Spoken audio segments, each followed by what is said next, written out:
2023. Anthony Richardson, this decision just the latest in a long line of quarterback dominoes to fall for Indianapolis in recent years. Daniel Jones will be the 11th different starting quarterback for the Colts since Andrew Luck shocked the world with his retirement in 2019. Ties them with the Browns and the Commanders for the most starting QBs by any team during that span. Steichen was asked yesterday what he prioritized in making his decision. I thought the competition in training camp was great by both of those guys. Okay, put your feet up. We have a lot to say. We'll start with why this happened, and then we'll dive into what it means.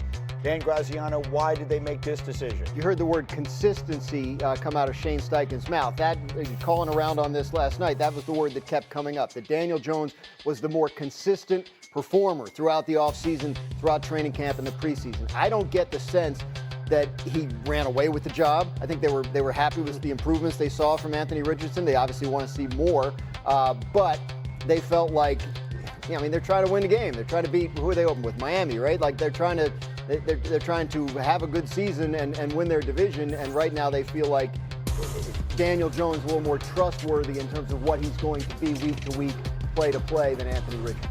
I can see Louis Riddick already shaking his head in what appears to have to fight the perception that was created down in Houston when he went out of the football game for the rest of his career. Right or wrong, he's going to have a to reminder. He that. tapped out of the game in the middle, which I think I've not heard one football player said they've ever heard of a quarterback and you know doing what? that. Yeah, and that's not hyperbole. I've never seen that in my life. I agree. Okay, and he's going to have to fight that for the rest of his career. I think in this situation, look, just think back to when San Francisco drafted Trey Lance. Trey gets hurt. Jimmy Garoppolo comes in, and then Brock Purdy emerges the following year. Like, that is what kept all of us from talking about Kyle Shanahan and John Lynch's tenure in San Francisco. The fact that they were able to, in essence, level up at the quarterback position after investing a top 5 pick in a quarterback. Shane Steichen and Chris Ballard, you're in the same situation now. If you do not level up, and this does not result in you turning this franchise around and you wind up making a serious run in the South and maybe trying to win the division, your jobs are on the line, especially with new ownership, a fresh set of eyes evaluating this whole thing. And it's just, I think this is all in. This is all or nothing for them right now. And for Anthony, look, it really does feel like his time is over. I mean, Shane's kind of body language and the way he talked about the fact that Daniel Jones, he wasn't going to have a quick leash. What he's telling you is, I've moved on. Yep. I've moved on. This young man can say what he wants. I've moved on. Yeah, this is like going on Top Chef and they tell you to pick like one ingredient to make a dish and you pick chicken breast instead of yellowtail, right? Because you know what you can do with chicken breast, right? We could grill it, we could fry it. It's going to be, the bottom of that is what we know. And then yellowtail is volatile. You know what I'm saying? It may not end up being exactly what you want, but if you get it right, the dish you could prepare is something serious. That's what happens with Anthony Richardson, right? You have these incredible highs. You see these throws. You see the ability to run the football. He runs over guys as he goes into the end zone. And then you have a 5-yard out and he throws it into the stands, right? Or there is a roll to cover 3 and he doesn't pick it up and he puts the football in the middle of the field in harm's way. And so what Shane Steichen is saying is if my job is on the line, I want to know what I'm going to get. I want to know how I can game plan week to week based on the way I tell him to, based on the fact that I can be strategically smart about not putting him in harm's way and turning the football over. But what it says about Anthony Richardson is not only did we make a mistake in our evaluation, we've made a mistake in our development. Because when a player fails for the reason you expected him to fail if it was going to happen, that's on the organization. You knew when you drafted him, he needed reps. You knew when you drafted him that in order for him to get better, he had to play. And when you bring Daniel Jones in, you say, you know what? We're not going to allow him to get those reps to be good here. It's time to trade him and move on. So a couple things. That problem, one of the problems he's had getting reps is he hasn't been healthy enough to be on the field. They knew that about him when they drafted him too, though, right? Because that was an issue in college. So that's been a big problem, and the lack of trustworthiness in terms of his availability week to week, I think factors into this as well. But Daniel Jones has not been the healthiest quarterback in his career either.